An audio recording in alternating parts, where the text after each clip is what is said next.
మనకు చెప్పరా నువ్వన్నా. ఉమెన్, స్త్రీలు. నా భార్య గురించి మాట్లాడింది కారణం ఏంటంటే స్త్రీల గురించి చెప్పాలని.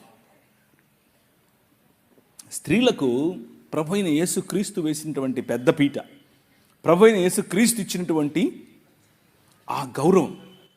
నిన్న ఒక ఆయన అడిగాడు, మేము మాట్లాడుకుంటున్నాం రాత్రి 1:30 2 గంటల సమయంలో మా హోటల్ రూమ్లో కూర్చుని అందరం కలిసి మాట్లాడుకుంటున్నాం. ఏమని అడుగుతున్నారు తెలుసా?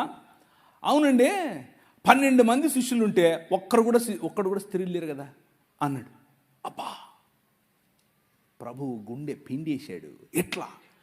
నేనన్నాను, ఆ 12 మందికి సువార్త చెప్పింది ఎవరు? స్త్రీయే. మీకు అర్థమవుతుందా? ఆ 12 మందికి, అరే మీకు ముందే చెప్పినట్లుగా ఆయన గలిలయలో మిమ్మల్ని కలుస్తాడని, ఆయన గలిలయ సముద్రం దగ్గర మిమ్మల్ని కలుస్తాడని లైన్లో దేవుని వాక్య విలువలు కనిపిస్తాయి. రాజా అని పిలిస్తే ఊరికి రాజు అయిపోడు ఆయన. దాని వెనక చాలా విలువలున్నాయి.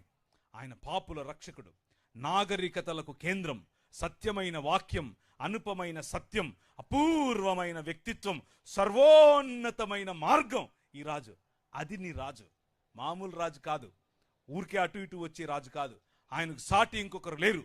సాహిత్యంలో అన్ని రకాలైనటువంటి ఫిలాసఫీస్ కలిసి కలబోసినా ఆయనకు సాటి రాలేదు.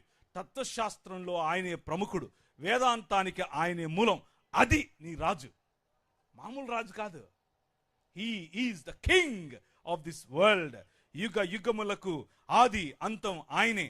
అవసరాలన్నిటినీ ఒకేసారి తీర్చగల రాజు నీ రాజు. సమాధానము, నీకు సమాధానం కావాలంటే అన్ని ప్రశ్నలకు సమాధానం ఇవ్వగల ఏకైక రాజు ఈ రాజు. బలహీనులకు బలాన్ని ఇస్తాడు, సానుభూతితో రక్షిస్తాడు, శక్తివంతమైన దేవుడు, మార్గదర్శకుడు, రోగులను స్వస్థపరుస్తాడు, కుష్ఠును శుభ్రపరుస్తాడు, పాపులను క్షమిస్తాడు. That is your king. అది నీ రాజు. నిన్న లే నిలబడు అన్న పాటలో ఆ రాజును చూశారు మీరు. ఆయన నెత్తి కిరీటం పెట్టుకుని, చేతిలో కత్తి పట్టుకుని ఏమేమో చేయలా. ఎలా వచ్చాడు? సామాన్యంగా వచ్చాడు. ఆయన రాజ్యం సామాన్యమైనటువంటి ప్రజల కోసం. ఆయన పైన చొక్కా విప్పేసి ఒక టువాల్ తీసుకుని నడుము కట్టుకుని బేసిన్లో నీళ్లు పోసుకుని వచ్చి నీ కాళ్ళు కడుగుతా అంటాడు. అమ్మా నీ కాళ్ళు కడగనా?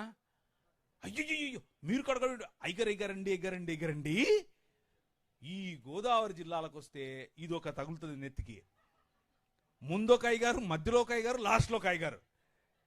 అలా చేసి మీరు పాస్టర్లను సెలబ్రిటీలు చేశారు. అది మీ తప్పే. వాళ్ళ ఎందుకయ్యింది?